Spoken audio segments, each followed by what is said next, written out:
اللهم صل وسلم وبارك عليه يا رب بالمصطفى بلغ مقاصدنا واغفر لنا ما مضى يا واسع الكرم محمد سيد الكونين والثقلين والفريقين من عرب ومن عجم يا رب بالمصطفى بلغ مقاصدنا واغفر لنا ما مضى يا واسع الكرم دعا إلى الله فالمستمسكون به مستمسكون بحبل غير منفصم يا رب بالمصطفى بلغ مقاصدنا واغفر لنا ما مضى يا واسع الكرم هو الحبيب الذي ترجى شفاعته لكل هول من الأهوال مقتحم يا رب بالمصطفى بلغ مقاصدنا واغفر لنا ما مضى يا واسع الكرم اللهم صل وسلم وبارك عليه. Assalamualaikum warahmatullahi wabarakatuh. Bismillah, alhamdulillah, assalatu wassalamu ala rasulillah sayyidina wa maulana Muhammad ibni Abdillah wa ala alihi wa ashabihi wa man tabi'ahum bi ihsanin ila yaumis sa'ah amma ba'du. Fa inna asdaqal hadithi kitabullah wa khairal hadi hadiyu Muhammadin sallallahu alaihi wasallam wa syarral umuri muhdatsatuha wa kullu muhdatsatin bid'ah wa kullu bid'atin dhalalah wa kullu dhalalatin finnar. Wa bi sanatinal muttasili ilal imamil muallifi rahimahullahu ta'ala wa adaman naf'a bihi wa bi ulumihi fid dharaini amin.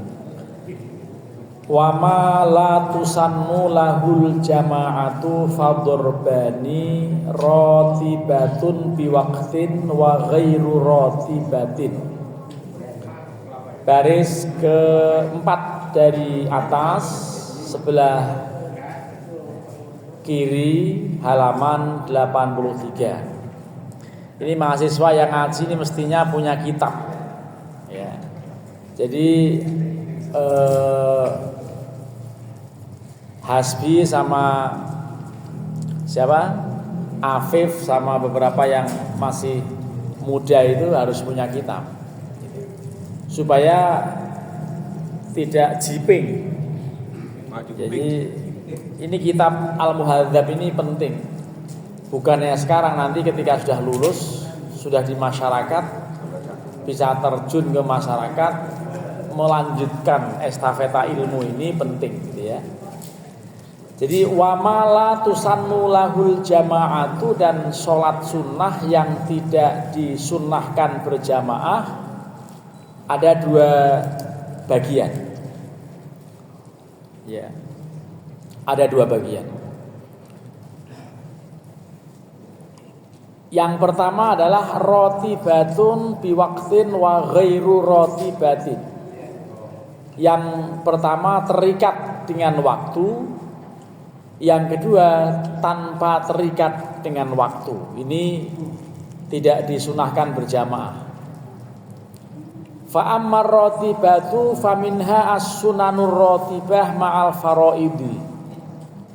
Adapun yang rawatib yang terikat dengan waktu, maka diantaranya adalah sunnah-sunnah ratibah, sunnah-sunnah rawatib yang kaitannya dengan sholat-sholat fardu. Wa adnal kamali minha asyru raka'atin. Minimal sempurnanya sholat rawatib itu 10 rakaat. Jadi yang kita lakukan minimal 10 rakaat. Dan insya Allah kita sudah tidak meninggalkan itu karena yang rajin ke masjid berjamaah pasti melakukan qobliyah ba'diyah. Ya, yang 10 rakaat itu kapan? Yang 10 rakaat itu adalah tadi dikatakan ghairal witri. Jadi tadi minha asyru rakaatin ghairul witri gitu ya. Jadi di antaranya 10 rakaat di luar witir. Yaitu wahya rak'atani qabla dhuhri wa rak'atani ba'dahu wa rak'atani ba'dal maghribi wa rak'atani ba'dal isya'i wa rak'atani qabla subhi. Ini yang kalau kita yang sudah di ruang masjid ini tampaknya malu kalau tidak menjalankan yang 10 rakaat ini. Yaitu 2 rakaat sebelum duhur, 2 rakaat setelah duhur, 2 rakaat setelah maghrib, 2 rakaat setelah isya, dan 2 rakaat sebelum subuh. Itu jumlahnya 5 kali sholat masing-masing 2 rakaat, sehingga jumlahnya 10 rakaat. Ya, khususnya subuh. Jadi kalau subuh ngelihat timer ini masih ada 1,5 menit, kejar ya, untuk dijalankan ya. Atau 1 menit aja, kejar aja udah. Jadi ini kalau kita ke masjidnya agak cepat, sesaat setelah adzan atau mungkin adzan belum selesai, bisa tahiyatul masjid 2 rakaat lalu qobliyah subuh. Itu rakaatal fajri khairun minad dunya wa ma fiha. 2 rakaat sholat sunnah sebelum subuh itu nilainya lebih baik dari dunia seisinya. Jangan sampai ditinggalkan. Dulu Nabi pernah agak kesiangan, tetap beliau sholat 2 rakaat sebelum subuh, lalu ditepuk, diteriakin sama Abu Hurairah dan juga Bilal bin Rabah. Rasulullah sudah siang ini. Rasulullah nengok belum sholat, belum jadi sholat.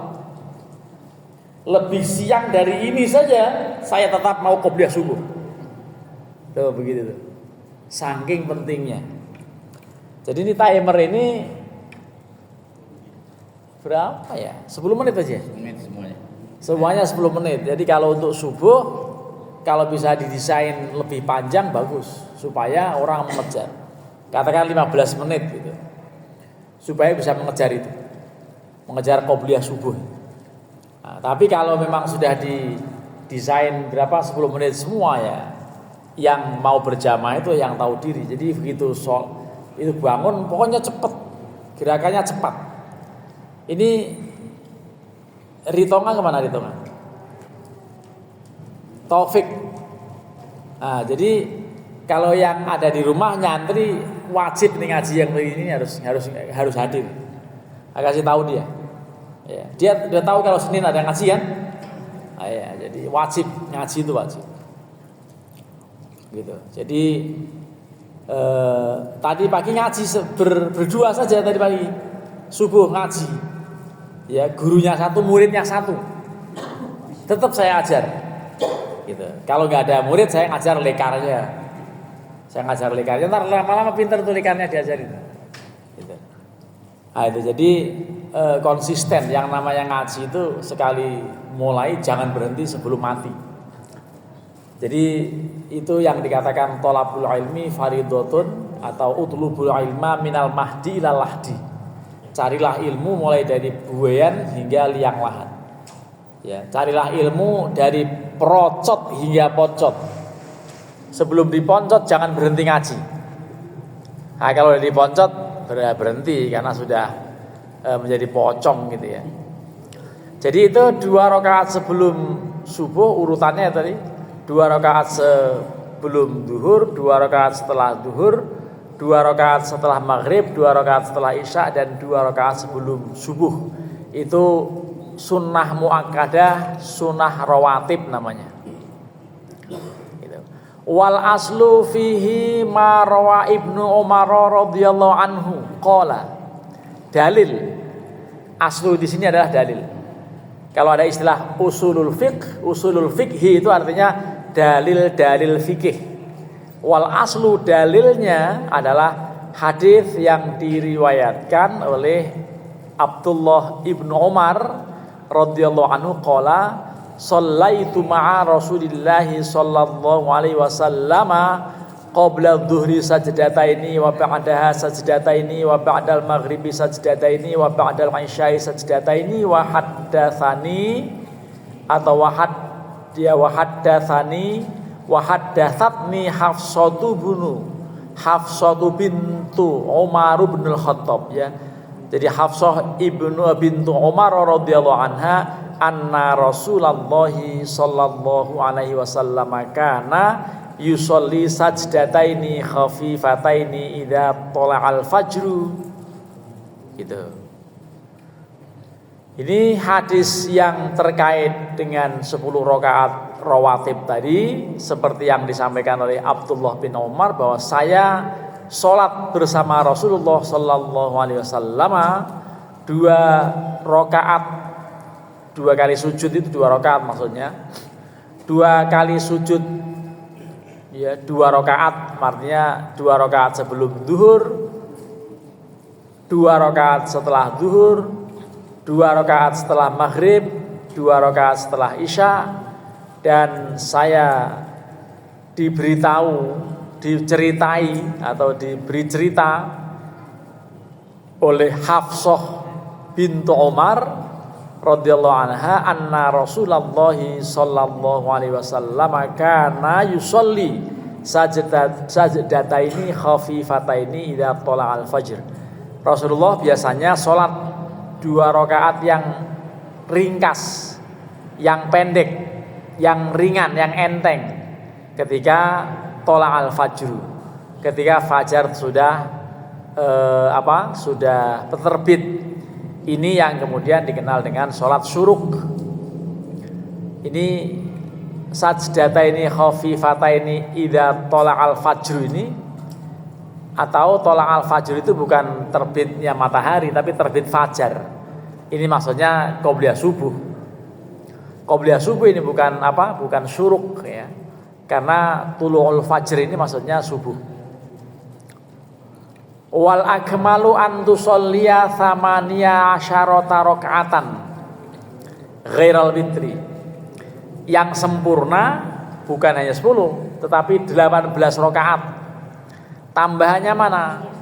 Tambahannya sebagaimana uraian berikutnya ini, bahwa raka'ataini qoblal fajri, 2 rakaat sebelum subuh, wa raka'ataini ba'dal maghribi, 2 rakaat setelah maghrib, wa raka'ataini ba'dal isya'i, dan 2 rakaat setelah isya. 5 dzakarna min hadits Ibnu Umar, 5 dzakarnahu sebagaimana telah kami tuturkan dari hadis Ibnu Umar radhiyallahu anhu. Wa arba'an, tambahnya ini, wa arba'an qabla dhuhri, 4 rakaat sebelum zuhur, 4 rakaat dengan 2 kali salam. Wa arba'an ba'daha, dan juga 4 rakaat setelah zuhur, termasuk setelah Jumat ini ada juga arba'an 4 rakaat, tetapi 2 kali salam. Jadi itu nanti 18. 5 rawat Ummu Habibah radhiyallahu anha, sebagaimana diriwayatkan oleh Ummu Habibah radhiyallahu anha, annan nabiyya sallallahu alaihi wasallam qala man hafadhu ala arba'i raka'atin qabla dhuhri wa arba'in ba'daha harrama atau hurima 'alan nar. Barang siapa yang menjaga terus menerus, dia lakukan sunnah qobliyah zuhur 4 rakaat dengan 2 kali salam, dan setelah zuhur 4 rakaat 2 kali salam, maka akan diharamkan jasadnya tersentuh neraka. Wa arba'an qabla al-'ashri, ini tambahannya.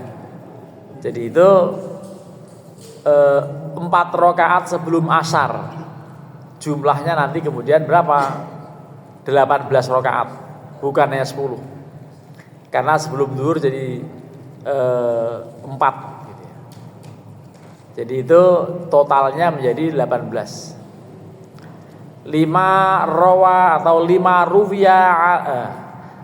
rawa Ali bin Abi Thalibin, sebagaimana hadis yang diriwayatkan oleh Ali bin Abi Thalib karramallahu wajhah, annan nabiyya sallallahu alaihi wasallam, sesungguhnya Nabi alaihi salatu wassalam bersabda, atau sesungguhnya Nabi alaihi salatu wassalam kana yusolli qoblal asri arba'an, biasanya beliau sholat qobliyah asar 4 rakaat, yafsilu baina kulli raka'ataini bitaslim, yang dipisah, yang dijeda antara 2 rakaat dari 4 tadi dengan 1 kali salam. Artinya sekalipun 4 rakaat tetap 2 kali salam. Jadi begitu. Lalu wa arba'an qoblal asri, dan bukan, tadi sudah dikatakan yafsilu atau yafsilu baina kulli raka'ataini bitaslim, dijeda antara 2 rakaat itu dengan salam. Ya. Alal malaikatil muqarrabin, membaca salam kepada malaikat yang dekat-dekat pada Allah, wan nabiyina, dan juga kepada para nabi, waman, dan kepada siapapun ma'ahum yang bersama para nabi. Siapa yang bersama para nabi bakalnya nanti di surga adalah minal mu'minin, berupa orang-orang mukmin. Jadi orang-orang mukmin itu akan bersama nabi, termasuk kita ini. Ini rombongan jamaah Masjid Nurul Islam ini insya Allah akan berada dalam surga bersama para nabi. Ya, khususnya yang ngaji, yang rajin, baik yang pakai kitab maupun yang nggak pakai kitab, yang nyelonjor maupun yang nggak nyelonjor, gitu. Ini andaikan ini ada alat khusus, kursi yang bersandar gitu, akan lebih afdol orang-orang ini ngaji dengan cara menghadap kiblat sambil nyandar.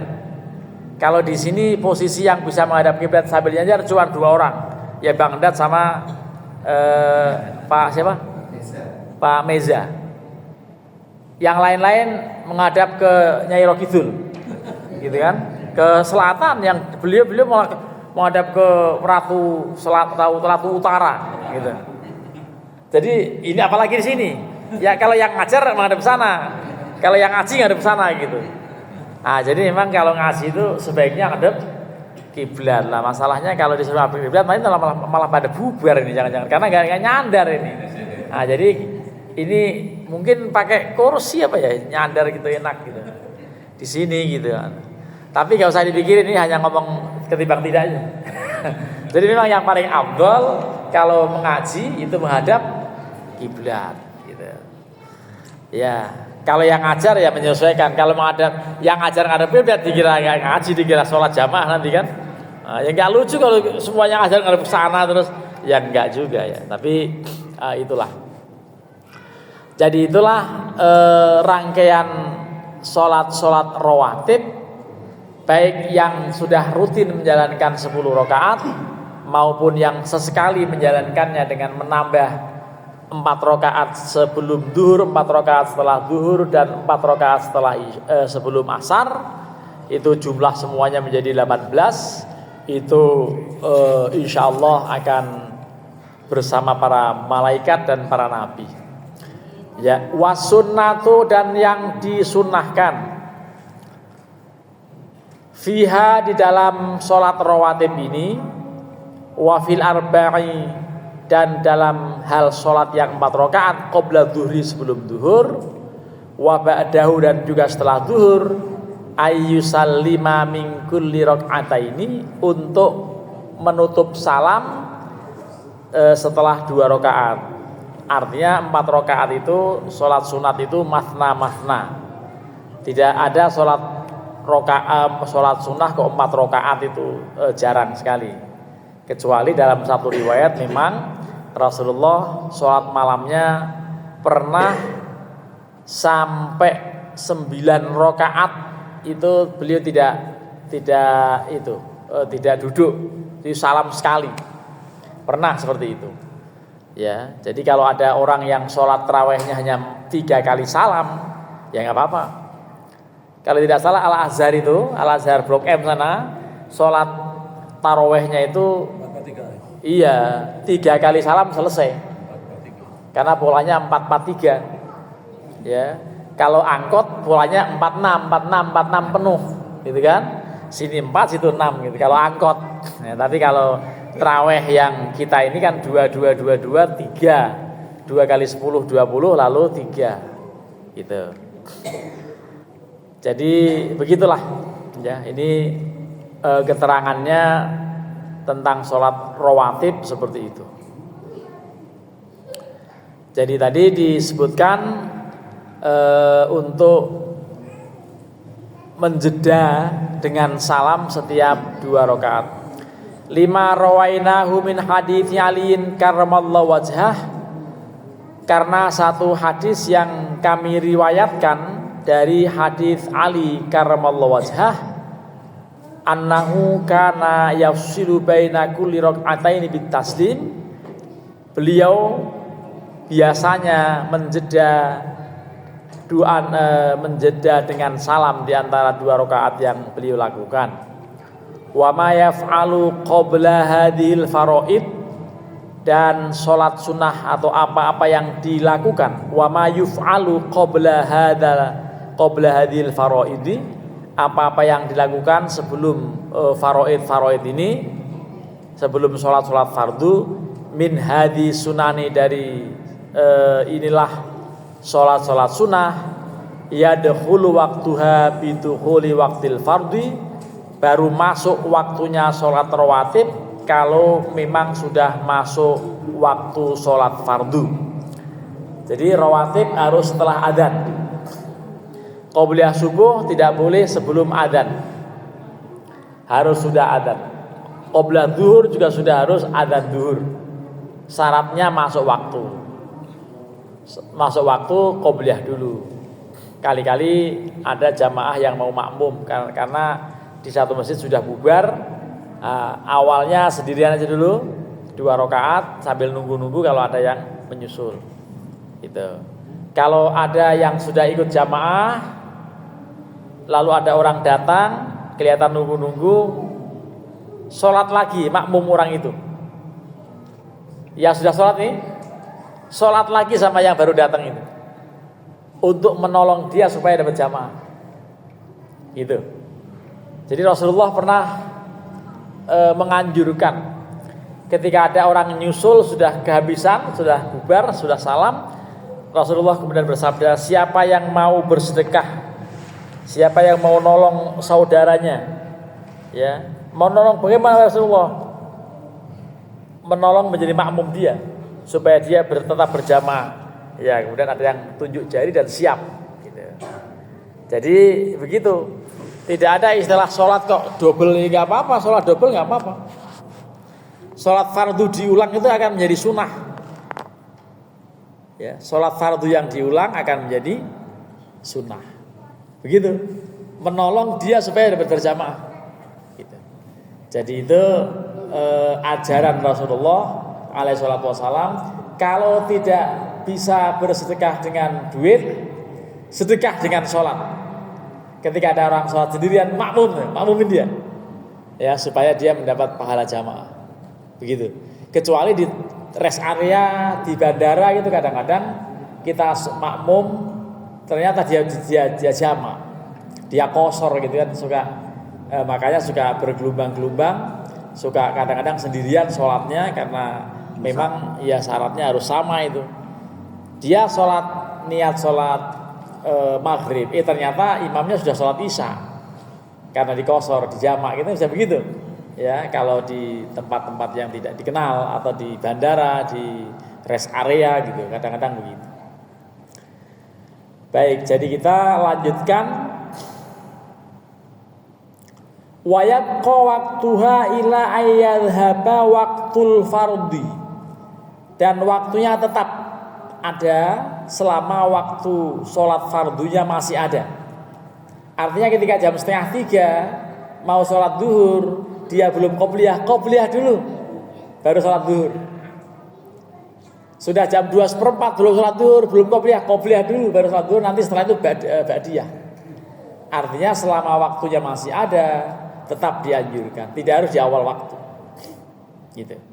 Jadi itu yang disebutkan wayabqa waqtuha ila ayyadhhaba waqtul fardhi, waktunya tetap sampai waktu fardunya itu habis. Ya. Wa ma yuf'alu ba'dal fardhi yadkhulu waqtuha bil faragh minal fardhi.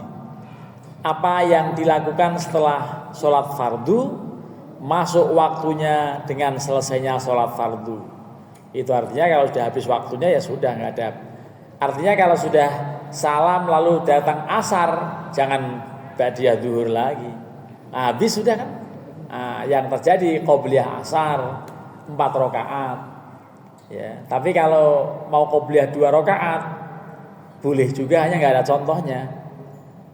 Maghrib nggak ada qobliyah juga. Ya.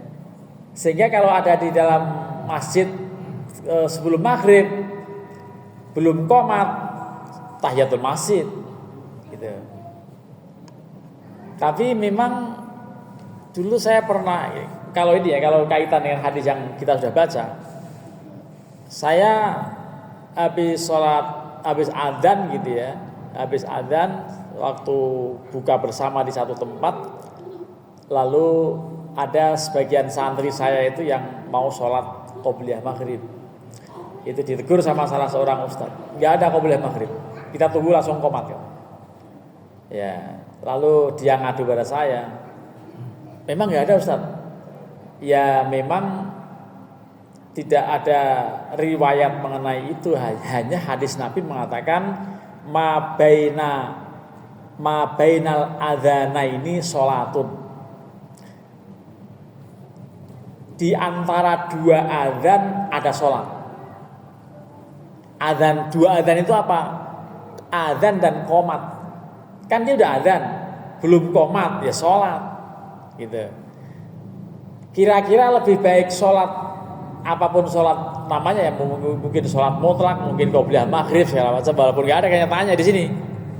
Lebih baik sholat atau ngobrol? Sholat. Nah ya sholat. Nah, itu ustadz yang negur nggak ada sholat tadi, saya lihat ngobrol dia. Ya lebih baik sholat. Ya betul nggak? Daripada ngobrol. Bismillahirrahmanirrahim.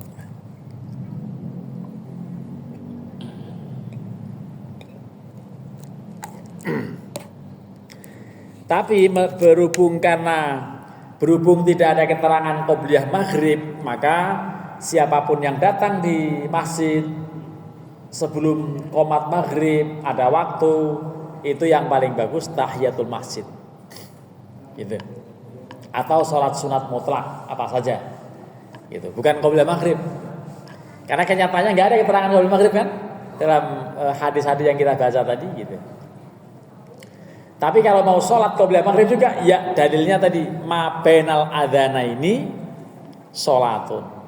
Kegiatan yang ada yang paling tepat di antara 2 adzan, antara adzan dan iqamah adalah sholat, ya sholat aja.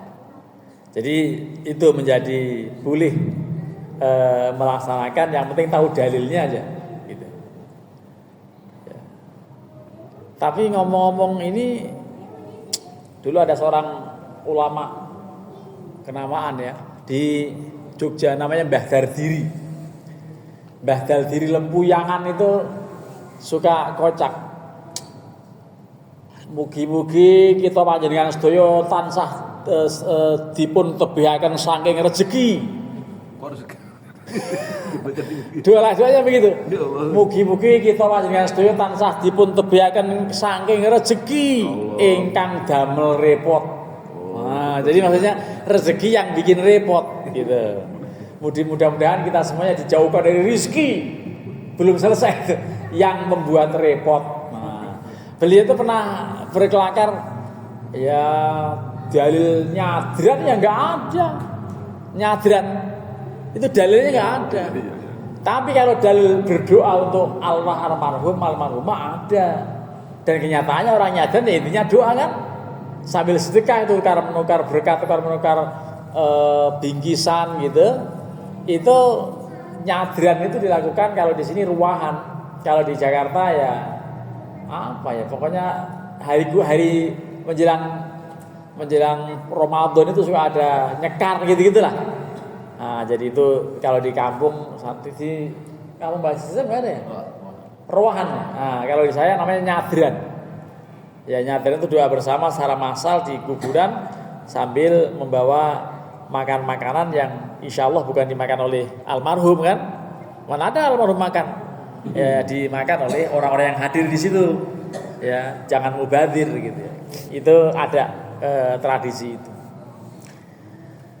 Ya, wayabqa waqtuha ila ayyadhaba waqtul fardhi, dan tetap waktunya sampai habis waktu sholat fardu itu. Kenapa? Li'annaha tabi'atun lil fardhi, karena yang namanya rawatib itu hanya ngikut sholat fardu. Kalau masih ada waktu sholat fardu berarti ada rawatib.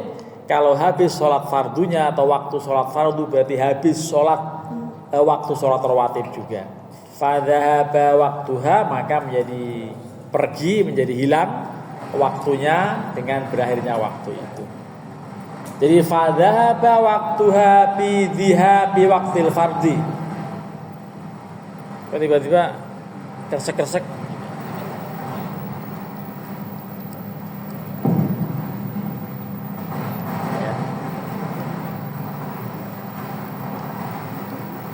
Ini ciri-ciri make NO begini. Ya. Jadi ada yang kesenggol barangkali. Jadi tadi dikatakan fadhahaba waqtuha bi dhihabi waqtil fardhi, maka lenyaplah waktunya dengan habisnya waktu sholat fardu. Wa min ashabina man qala, dan di antara ulama-ulama teman kami ada yang berpendapat yabqa waktu sunnatil fajri ila zawal. Salat sunnah fajar itu waktunya tetap ada sampai zawalus syamsi. Katanya begitu. Sebagian ulama mengatakan bahwa qobliyah subuh bisa dilakukan setelah subuh sebelum jam 11 lebih 30 menit. Itu satu pendapat tuh. Wa huwa dhahirun nas wal awwal adhar. Ini sesuai dengan nas atau dalil yang dhahir, tetapi yang pertama itu yang jelas. Yang pertama yang mengatakan ketika habis sholat fardu habis juga waktu sholat sunnah. Jadi kalau mau sholat qobliyah subuh kok setelah subuh itu ya boleh, tapi jangan di masjid, di rumah. Karena apa? Jadi fitnah. Tadi di musola saya belum kenal orangnya, tapi orangnya pakai surban. Ya. Sudah setelah sholat subuh dia sholat sunnah. Tapi waktu saya belum selesai wirid, baru subhanallah dia datang sholat subuh. Lalu saya pengen tanya siapa gitu ya. Coba besok ada nggak besok? Ya, nggak tahu Pak RT itu siapa itu. Jadi kenapa? Oh gitu. Iya, tapi nggak tahu tadi sholat apa. Tapi sepertinya sholat. Subuhnya udah terlambat. Tapi pas saya ngobrol sama Pak Isarma sebentar, dia sholat. Nah ini sholat apa, nanti kalau ada kita diskusi, kenalan dulu ya. Ini maksudnya sholat apa gitu. Nah jadi ini artinya kalaupun mau mengqadha untuk sembunyi-sembunyi jangan di masjid, supaya tidak menjadi pertanyaan orang. Kenapa? Karena la sholata ba'da subhi wala sholata ba'dal asri. Jangan sholat ba'diyah asar, jangan sholat ba'diyah subuh. Sekalipun di Masjidil Haram. mentang-mentang di Masjidil Haram mumpung ada di sana sholat qobliyah ba'diyah subuh, ba'diyah asar juga gitu. Pas tanya, wah mumpung di sini Pak. Lah ya jangan mumpung begitu. Jadi ilmu enggak ada mumpung. Ya, jadi sholat tidak ada mumpung. Sampai di sini sebelum masuk pada sholat witir, kita beri kesempatan pada para jamaah barangkali ada yang ingin menyampaikan apa pertanyaan, apa usulan atau apapun. Silakan. Kalau tidak ada ya kita lanjut sholat witir. Tapi nggak akan selesai karena panjang ini uraiannya. Ada yang mau dipertanyakan? Tadi Pak tentang ngimamin. Saya pernah juga tuh. Jadi tadi yang menjadi makmum yang mau sholat fardu sama ngimami yang kita udah sholat nih. Ada juga ngimami yang belum tuh boleh nggak tuh? Supaya dia bisa berjamaah ngimamin. Iya, jadi menolong orang itu dua macam. Yang satu menjadi makmum karena dia ada mulai. Ya. Atau kalau dia nggak pede menjadi imamnya, ya kita ngimamin. Walaupun dia sudah selesai fardu. Boleh. Gitu. Saya pernah melakukan hal itu waktu sholat zuhur di musola Fakultas Syariah. Setelah bubar itu ada ibu-ibu Profesor almarhum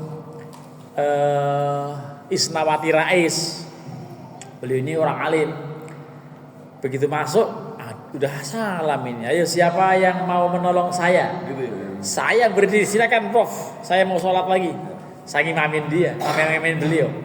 Ngimamin beliau supaya tertolong dia bisa berjamaah. Nah, artinya bisa menjadi makmumnya. Ya kalau begitu kan nggak mungkin profesor, walaupun profesor juga kan. Perempuan. Ya perempuan nggak boleh. Silakan saya makmum ya. Ya nggak bisa. Saya jadi imam, profesor untuk makmum dalam rangka untuk menjaga jamaah. Jadi memang begitu anjurannya begitu. Gitu. Ini juga ada hadis tapi tampaknya perlu kita fahami lebih lanjut ya. Hadisnya mengatakan jangan berdiri di belakang shaf sendirian. Itu kadang-kadang ini sudah penuh nih, 2 rakaat, 2 shaf atau 3 shaf atau 4 shaf. Dia sendiri di situ. Itu anjurannya memang menunggu yang lain dulu datang. Lihat ternyata menunggu agak lama nggak datang sudah mau ruku kan sayang. Nah, anjurannya sebetulnya yang depan itu kita tarik supaya berdua gitu. Cuman kalau menarik depan jadi terjeda kan ya. Nah, jadi itu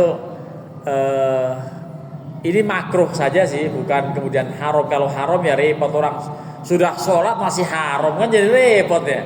Sudah sholat masih haram-haramin. Ini artinya ya akhirnya ya itu makruh itu aja. Jadi makruh orang sholat sekalipun berjamaah dengan ini nanti diskusi para ulama itu ya makruh kalau dia sholat sendirian. Ada yang begitu bilangnya. Enggak makruh kalau tetap makmum gitu. Itu artinya kalau sendirian itu ya enggak wajar wong sini jamaah kok dia malah sendirian gitu ya. Nah itu. Jadi ini tata cara sholat ya berjamaah itu antara lain dalam keterangan-keterangan ini. Tetapi yang paling penting kemudian kita menjaga setidaknya yang 10 rakaat yang muakkadah. Kalau bisa sesekali yang zuhur itu ditambah tadi, bukan hanya 2 tapi 4. Kemudian juga ditambah qobliyah asar 4 rakaat. Tapi tetap aja nggak ada ba'diyah. Termasuk juga ini ba'diyah Jumat. Tapi kadang-kadang anak kecil ya nggak sempet ya, begitu bubar. Ini salam baru sekali udah bubar menuju ke itu tumpukan snack, ya menuju ke sekarang udah nggak ada Jumat berkah lagi ya. Oh, masih ada ya. Jadi itu anak-anak kecil itu begitu salam, belum salam kedua itu langsung menuju di mana bok-bok nasi ditumpuk gitu. Itu anak-anak gitu. Ada juga yang nggak anak-anak ngikut ya, ngikut antri, ngikut rebutan gitu ya. Itu bagus saja, tapi yang penting tertib gitu. Hal lain ada yang silakan.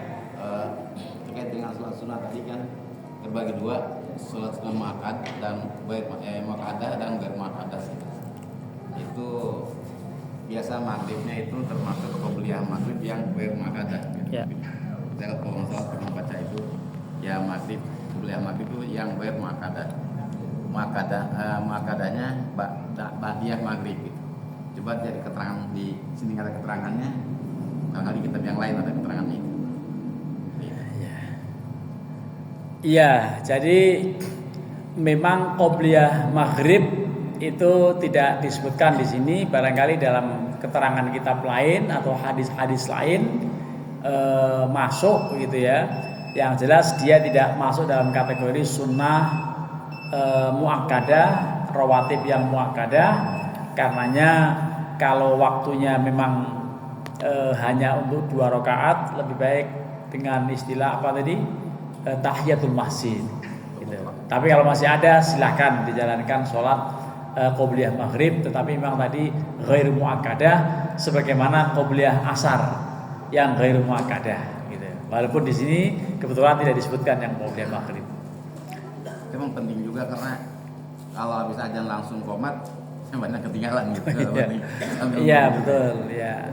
Jadi yang kalau mu'alim Syafi'i Hadzami ngaji di Masjid Himatul Masakin begitu adzan Isya langsung qomat gitu ya.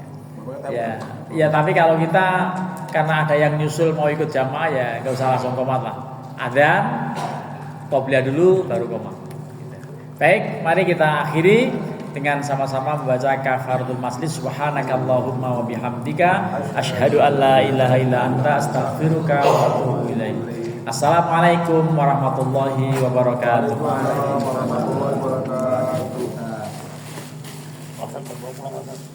Oh ya, makasih.